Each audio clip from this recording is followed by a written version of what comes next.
കിൻഫ്ര കൊച്ചിയിൽ സ്ഥാപിക്കുന്ന പെട്രോകെമിക്കൽ പാർക്കിൻ്റെ കമ്മീഷനിങ് 25-26-27 വിഭാവനം ചെയ്യുന്നു. പ്രസ്തുത പാർക്കിൻ്റെ പൂർത്തീകരണത്തോടെ 10,000 കോടി രൂപയുടെ നിക്ഷേപം സമാഹരിക്കാനും ഏകദേശം 10,000 പേർക്ക് തൊഴിലവസരങ്ങൾ സൃഷ്ടിക്കാനും കഴിയും. പെട്രോകെമിക്കൽ പാർക്കിനായി 17 കോടി വകയിരുത്തുന്നു. പൊതുമേഖലാ സ്ഥാപനങ്ങളുടെ പ്രവർത്തനം മെച്ചപ്പെടുന്നതിന് സർക്കാർ സ്വീകരിച്ച നടപടികൾ പല പൊതുമേഖലാ സ്ഥാപനങ്ങളെയും പ്രവർത്തന ലാഭം നേടാൻ പ്രാപ്തമാക്കി. 2021-22 12 പൊതുമേഖലാ സ്ഥാപനങ്ങൾ പ്രവർത്തന ലാഭം ഉണ്ടാക്കിയപ്പോൾ 24-25 22 വർദ്ധിച്ചു. പൊതുമേഖലാ സ്ഥാപനങ്ങളുടെ പുനരുജ്ജീവനവും പുനരുദ്ധാനവും പദ്ധതിക്കായി ഒഴിവാക്കാനാവാത്തതും ഏറ്റവും കുറഞ്ഞ നിരക്കിലുള്ളതായ വയബിലിറ്റി ഗ്യാപ് ഫണ്ടിംഗ് ഉൾപ്പെടെ സമഗ്ര സാമ്പത്തിക പുനർരൂപീകരണ പദ്ധതിക്കായിട്ട് 294.60 കോടി രൂപ വകയിരുത്തുന്നു. കെമിക്കൽ മേഖലയിൽ ട്രാവൻകൂർ സിമൻസ് ലിമിറ്റഡിനായി 4.8 കോടി, മലബാർ സിമൻസിന് 6 കോടി, ട്രാവൻകൂർ ടൈറ്റാനിയം പ്ലസിന് 19.6 കോടി, ഡ്രഗ്സ് ആൻഡ് ഫാർമസ്യൂട്ടിക്കൽസിന് 5 കോടി, ഓങ്കോളജി ഫാർമ പാർക്ക് സ്ഥാപിക്കുന്ന 10 കോടിയും വകയിരുത്തുന്നു. ഇലക്ട്രോണിക്സ് കോർപ്പറേഷനായി കേരള സ്റ്റേറ്റ് ഇലക്ട്രോണിക്സ് കോർപ്പറേഷനായി 20.15 കോടിയും കെൽട്രോൺ കമ്പോണൻറ്റ് കോംപ്ലക്സിനായി 6 കോടിയും വകയിരുത്തുന്നു. സർ, ഇന്ത്യയിലെ ഏറ്റവും വലിയ പത്രക്കടലാസ് നിർമ്മാണ സ്ഥാപനമായിരുന്ന ഹിന്ദുസ്ഥാൻ ന്യൂസ് പ്രിൻ്റ് 3.5 കൊല്ലത്തിലേറെ നീണ്ട അടച്ചുപൂട്ടലായിരുന്നു.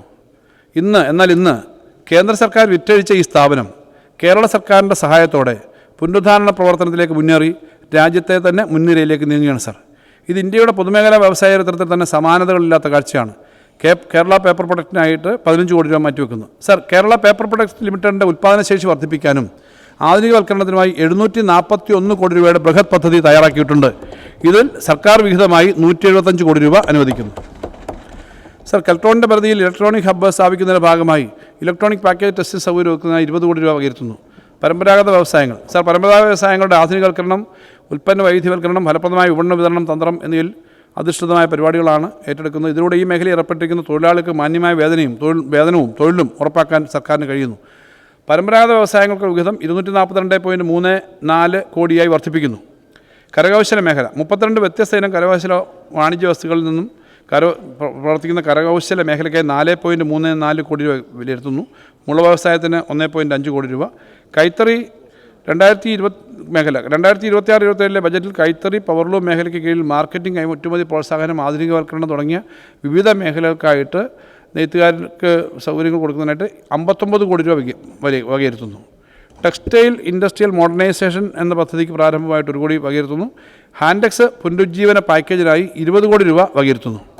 കൈത്തറി സഹകരണ സംഘങ്ങൾക്ക് വായ്പ അവരുടെ ഓഹരി പങ്കാളിത്തത്തിനായി 5.3 കോടി രൂപ വകയിരുത്തുന്നു. നെയ്ത്തുകാർക്കും അനുബന്ധ തൊഴിലാളികളുള്ള പ്രോത്സാഹന പരിപാടി. കൈത്തറി സംഘങ്ങളുടെയും പ്രീലൂം പ്രവർത്തനങ്ങൾ, സ്പിന്നിങ്, നെയ്ത്ത്, ഡൈയിങ്, പ്രിൻറ്റിങ്, അടിസ്ഥാന സൗകര്യ വികസനം തുടങ്ങിയവയ്ക്കായിട്ട് 4 കോടി രൂപ. ടെക്സ്പെർട്ടിൻ്റെ കീഴിലുള്ള മില്ലുകൾക്ക് 7 കോടി രൂപ ഇങ്ങനെ വകയിരുത്തുന്നു. കശുവണ്ടി മേഖല. സർ, ഫാക്ടറികളുടെ ആധുനികവൽക്കരണത്തിനും യന്ത്രവൽക്കരണത്തിനും വിപണന സംവിധാനങ്ങൾ മെച്ചപ്പെടുത്തുന്നതിനും പുതിയ മൂല്യവർദ്ധിത ഉൽപ്പന്നങ്ങളുടെ വികസനത്തിനും കൃഷി വിപുലീകരിക്കുന്നതിനും സംസ്കരണ യൂണിറ്റുകൾക്ക് കുറഞ്ഞ ചെലവിൽ അസംസ്കൃത കശുവണ്ടി ലഭ്യത ഉറപ്പാക്കുന്നതിനുമായി കശുവണ്ടി മേഖലയ്ക്ക് 56 കോടി രൂപ വകയിരുത്തുന്നു. സംസ്ഥാനത്തെ പൊതുമേഖലാ കശുവണ്ടി സംസ്കരണ യൂണിറ്റുകൾക്ക് അസംസ്കൃത വസ്തുക്കൾ തടസ്സമില്ലാതെ വിതരണം ചെയ്യുന്നതിന് റിവോൾവിംഗ് ഫണ്ടായി കേരള കശുവണ്ടി ബോർഡിന് 41 കോടി രൂപ വകയിരുത്തുന്നു. കേരള സംസ്ഥാന കശുവണ്ടി വികസന കോർപ്പറേഷന് 4.5 കോടി രൂപയും കാപ്പെക്സിന് 3.5 കോടി രൂപയും Kerala state agency for the expansion of കൾട്ടിവേഷന് 7 കോടി രൂപയും വകയിരുത്തുന്നു. സർ, കശുവണ്ടി വ്യവസായ മേഖലയുടെ പുനരുജ്ജീവന പദ്ധതിക്കായിട്ട് സ്വകാര്യ മേഖലയുൾപ്പെടെ എല്ലാ മേഖലയിലും പുനരുജ്ജീവനത്തിനായിട്ട് 30 കോടി രൂപ അധികമായിട്ട് വകയിരുത്തുന്നു. സർ, കയർ മേഖലയുടെ വിഹിതം 107.64 കോടിയായി വർദ്ധിപ്പിക്കുന്നു. കയർ വ്യവസായ മേഖലയെ നവീകരിക്കുന്നതിനുള്ള പദ്ധതികൾക്കായി 20 കോടി രൂപ വകയിരുത്തുന്നു. ചകിരിച്ചോറിൻ്റെ അടിസ്ഥാനത്തിൽ ചകിരിച്ചോറ് വ്യാവസായികമായി ഉപയോഗിക്കുന്ന പദ്ധതിക്ക് 3 കോടി രൂപയും കയർ ഉൽപ്പന്നങ്ങൾ എന്നിവ ഉൽപ്പാദനവും വിപണന പ്രചോദനവും എന്ന പദ്ധതിക്ക് 11 കോടി രൂപയും ഗവേഷണ വികസന പ്രവർത്തനങ്ങൾക്ക് 7 കോടി രൂപയും കയർ വിൽപ്പനയ്ക്കുള്ള വിപണന സഹായമായി വിപണി വികസന സഹായമായി 10 കോടി രൂപയും വിലസ്ഥിരതാ ഫണ്ടിനായി 36 കോടി രൂപയും മാനേജീരിയൽ സബ്സിഡി പദ്ധതിക്കായിട്ട് 13.5 കോടി രൂപയും വിലയിരുത്തുന്നു. സർ, കഴിഞ്ഞ 4 വർഷമായി സർക്കാർ സഹായത്തിലൂടെ ഖാദി ഗ്രാമ വ്യവസായ മേഖലയിലെ അടിസ്ഥാന സൗകര്യങ്ങൾ മെച്ചപ്പെടുകയും ഉൽപ്പന്നങ്ങളുടെ വിൽപ്പന മെച്ചപ്പെടുകയും ചെയ്തു. കൂടാതെ പ്രതിവർഷം 12,500-ലധികം ഖാദി വ്യവസായ തൊഴിലാളികൾക്ക് പ്രോത്സാഹന സഹായം നൽകുകയും ചെയ്തു.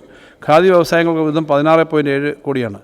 മൈനിങ് ജിയോളജി വകുപ്പിന് 8.2 കോടി രൂപ വകയിരുത്തിയിട്ടുണ്ട്. IT നവീകരണങ്ങൾ ഉപയോഗപ്പെടുത്തുന്നതിനുള്ള സംസ്ഥാനത്തിൻ്റെ നയങ്ങൾ ശ്രദ്ധ കേന്ദ്രീകരിക്കുന്നത് എല്ലാ വിഭാഗങ്ങൾക്കുള്ള പ്രയോജനം ലഭിക്കുന്നുണ്ടെന്ന് ഉറപ്പാക്കുന്നു. 26-27 ബജറ്റിൽ IT മേഖലയ്ക്ക് തുടർന്ന് മുൻഗണന നൽകുന്നു. ഈ മേഖലയ്ക്കുള്ള പദ്ധതി വിഹിതം മുൻ വർഷത്തെ 517.27 കോടിയിൽ നിന്നും 548 കോടി രൂപയായിട്ട് വർദ്ധിപ്പിക്കുന്നു.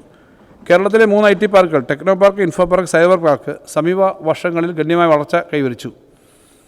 ഈ IT പാർക്കുകളിലെ കമ്പനികളുടെ എണ്ണം 2016-17 676 നിന്നും 24-25 1162 വർദ്ധിച്ചു. തൊഴിലവസരങ്ങൾ 85,974 ആയിരുന്നത് 2024-25 ആയപ്പോൾ 1,55,800 വർദ്ധിച്ചു. ടെക്നോ പാർക്കിൻ്റെ പ്രവർത്തനങ്ങൾക്ക് 25 കോടി രൂപയും ഇൻഫോ പാർക്കിന് 21.6 കോടി രൂപയും സൈബർ പാർക്കിന് 12.1 കോടി രൂപയും വകയിരുത്തുന്നു.